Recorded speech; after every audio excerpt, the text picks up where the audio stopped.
Once Upon a Time in Hollywood is directed by Quentin Tarantino, and it's his 9th film. Yeah, and it stars Leonardo DiCaprio, Brad Pitt, and Margot Robbie. Going into this movie, I was really excited. I've never seen a Quentin Tarantino film in theaters before. Right, same. Actually, now that I think about it, I did see Django.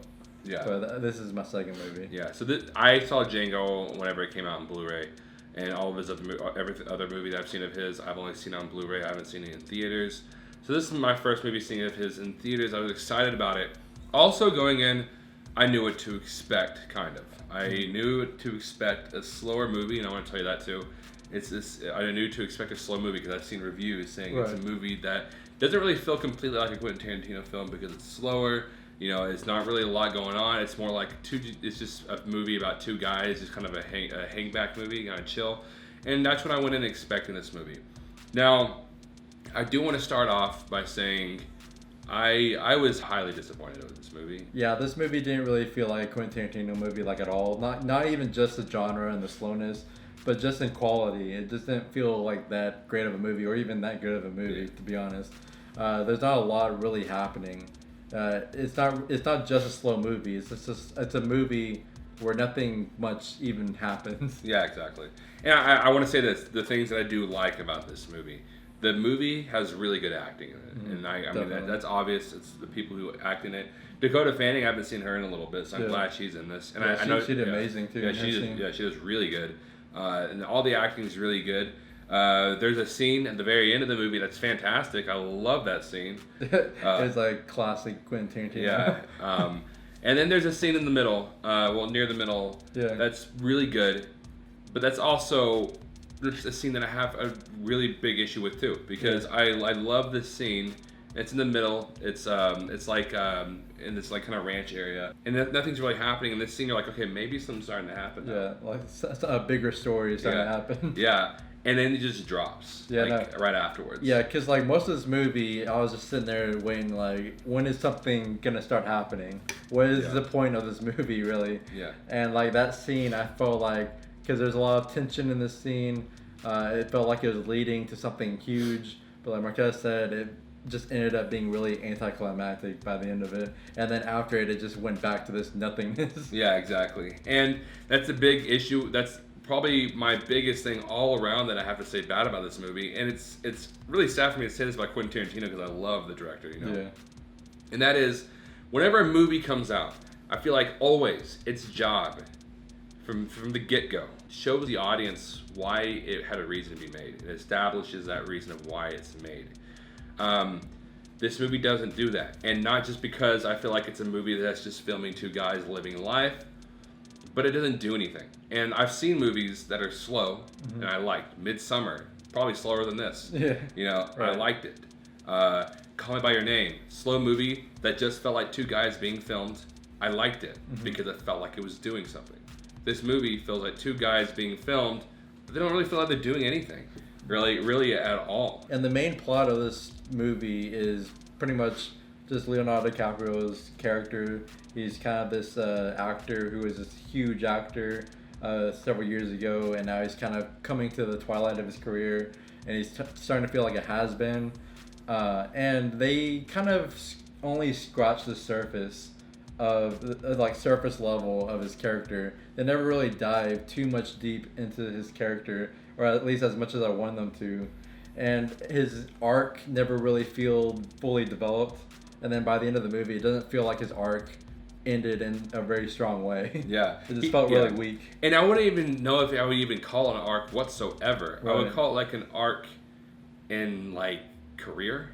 Yeah. But not like an arc in character. His character always feels like it's the same character from beginning to end. Even at the end of the movie, there's a scene where he's like yelling at people like insanely. Yeah, that's one thing. There's scenes where it shows him being mean, but they never really fully develop why he's like that. Yeah. They just kind of force the audience just to accept that he's like that because he's kind of this disgruntled guy, but they never really do too much with it. Yeah. Another thing is Margot Robbie, heavily underutilized in this movie. Because Margot Robbie's a great actress. She does good in this movie.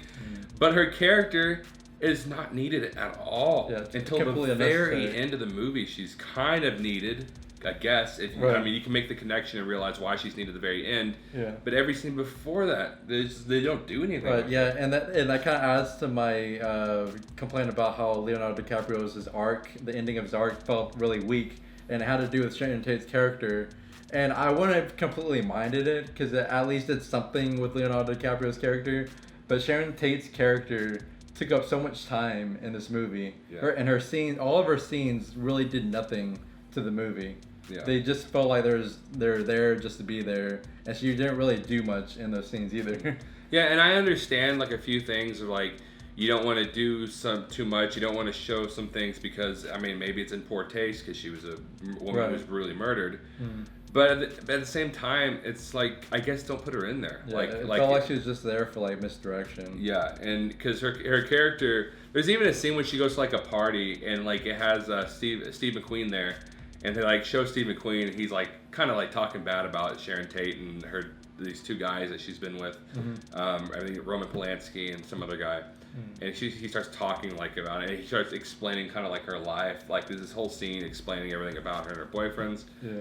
But like, what is she like? You don't know why she's in this movie. Like, yeah, like no, other than that, it seemed like they were building her up to be a big integral part of the story, and it's really not until like the very end. And even the end didn't really tie her into the movie that well. Yeah, and this movie's really slow. And it's honestly boring, and her scenes don't help out at all because her scenes are honestly just there to drag it around, and that really brought this movie down. Something that was kind of weird to me. There's a scene whenever Margot Robbie goes into the movie theater, and she's gonna watch her own movie at Sharon Tate. She's like because she wants to see herself, and I thought it was a little weird because they actually used the scene with the real Sharon Tate in the movie. Yeah. You know? Yeah. And Sharon Tate doesn't really look like Margot Robbie. And the thing that me and Marquez have kind of talked about this after watching this movie is we could have let a lot of these complaints that we have about this movie, about being slow and about it not really being about anything, we could have let a lot of those things slide for the most part if it had actually been funny throughout the movie. Because it seems like it's trying to be a comedy, but it's not. It's just not that funny. Yeah. I mean, there were a few scenes where I legitimately laughed, but it was just so few. Another strange thing is that the fact that this movie has a really big A-list cast, and it never feels like they utilize like almost any of them pretty much, except for the main two characters, Brad Pitt and Leonardo DiCaprio, and they really don't even feel like they're used to their capacity either. There's also this really strange 6-month time jump. And it's number one. It's kind of weird because it's kind of weirdly placed in the movie. It never feels like there's one coming up, and it never really feels like there's any natural flow on it. Yeah, it creates just like this hole in the story. Yeah, and after that, there's about 10 minutes of narration. And it's not straight narration. Like he'll talk about something, then stop talking. They'll talk about something, stop talking over and over again. And the strange thing about this is the narration. Fine. It could have been a cool aspect of the movie if they would have done it throughout. But they do it one time at the very beginning for like one line, somewhere near the beginning of the movie, and then never again until that part of the movie. The time jump isn't for a long way into the movie. Yeah. It's probably way past halfway even. Right. You know. And so after that, then they do a lot of narration right then, and a lot of the narration is stuff you're like literally looking at in the scene. Oh yeah, right. You know? Yeah. Some of the narration isn't, but some of it's stuff you're actually looking at, and I honestly don't even understand why the narration was needed. And they added something to Brad Pitt's character, something that happened in his past, and I don't really understand why it was needed, because all it really did was make this character almost impossible to like. Because other than that, this Brad Pitt's character is extremely likable, but then that one thing just really makes it really hard for you to like him. And I'm not saying that good characters can't be flawed, but that one thing was just a little bit too far, and they never really did anything with it other than just bring it up. And just one little thing that I kind of noticed was there's a scene, which I won't say what it is, but there's a scene towards the end where they play a song that is the same exact song that was played in a scene in Bad Times at the El Royale, which came out last year. And it's kind of almost the exact same scene, but it's just kind of funny because Bad Times at the El Royale was a lot of people said that it felt like it was trying to copy like Quentin Tarantino movies. So it's just, I'm not necessarily saying the scene copied Bad Times at the El Royale, but it was a really similar scene and they played the exact same song. And I want to say this, and it's irritating. This summer, this summer has been like one of the crappiest summers of movies. Other than like a few exceptions like Toy Story and Spider-Man, which, by the way, if you've seen our Spider-Man review, we've drastically changed our opinion on that. But it's kind of sad. Like, I was expecting, like, I saw all these kind of man movies or bad movies during the summer, and I'm like, okay, Quentin Tarantino, finally Quentin Tarantino movie this summer. This is gonna help me out this summer.